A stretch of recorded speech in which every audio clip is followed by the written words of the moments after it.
நாம் தமிழர் கட்சி ஒருங்கிணைப்பாளர் சீமான் அவர்களுக்கு ஃபெலிக்ஸ் ஜெரால்டு தற்பொழுது சாதகமாக செயல்படுகிறார் என்ற ஒரு செய்தியானது வெளியாகியுள்ளது. சவுக்கு சங்கரின் சர்ச்சைக்குரிய நேர்காணலை எடுத்து ஒளிபரப்பிய குற்றத்திற்காக ரெட் ஃபிக்ஸ் யூடியூப் சேனல் தலைமை நிர்வாகி ஃபெலிக்ஸ் ஜெரால்டு கைது செய்யப்பட்டிருந்தார். காவல்துறை அதிகாரிகள் பெண் காவலர்கள் குறித்து ஆபாசமாகவும் அவதூறாகவும் பேசியதாக சவுக்கு சங்கர் மீது பதியப்பட்ட வழக்கில் சவுக்கு சங்கர் கைது செய்யப்பட்டு புழல் சிறையில் அடைக்கப்பட்டார்.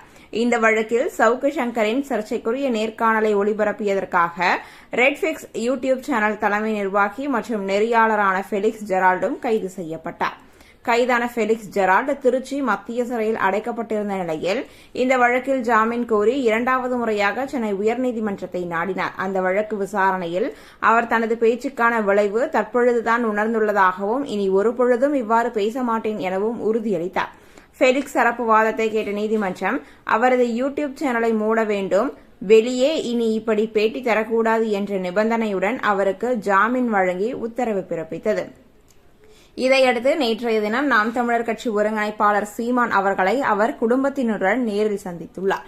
தற்பொழுது அந்த ஒரு போட்டோக்கள், வீடியோக்கள் ஆகியவை அனைத்தும் சமூக வலைதளங்களில் மிக வேகமாக பரவி வருகிறது. அது மட்டுமல்லாது தற்பொழுது சிறைக்கு சென்ற நாள் முதலா நாம் தமிழர் கட்சி ஒருங்கிணைப்பாளர் சீமான் அவர்கள் அதற்கு ஆதரவு தெரிவித்து வருகிறார் என்ற ஒரு செய்தியும் வெளிவந்துள்ளது.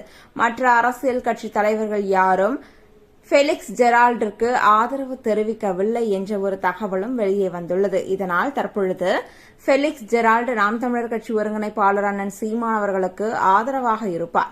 2026 தேர்தலில் இவர் உறுதுணையாக இருப்பார் என்றும் பல செய்திகளும் வெளிவந்த வண்ணம் உள்ளன.